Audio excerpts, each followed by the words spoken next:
अरे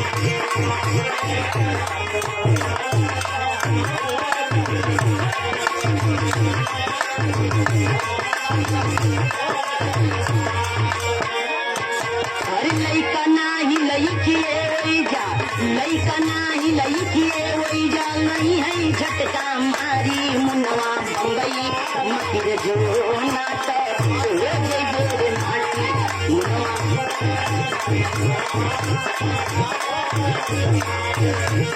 और अच्छे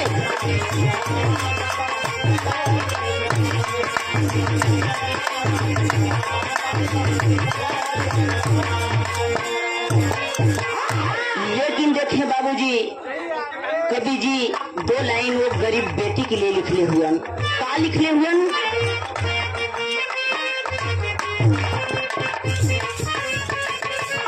हर बिटिया जारल,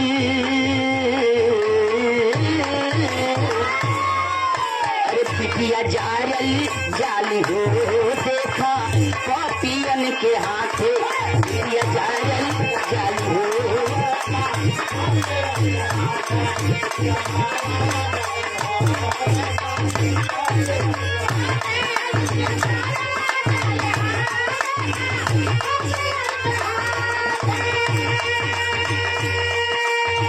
अरे गरीब की बेटी कैसे ब्याहन गई है अमीर के हाथे,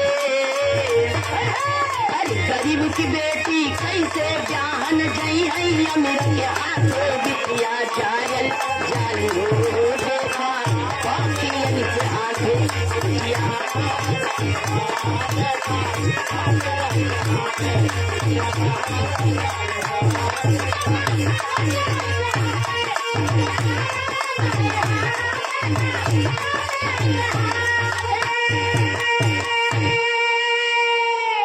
बिटिया जारल जाली हो देखा पपियन के हाथे।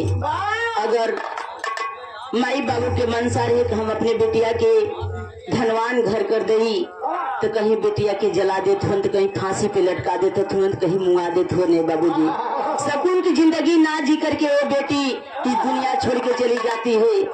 लेकिन बिराह यही से शुरुआत हो गई। बिराह कहाँ हो कैसन के हो बतावल गई।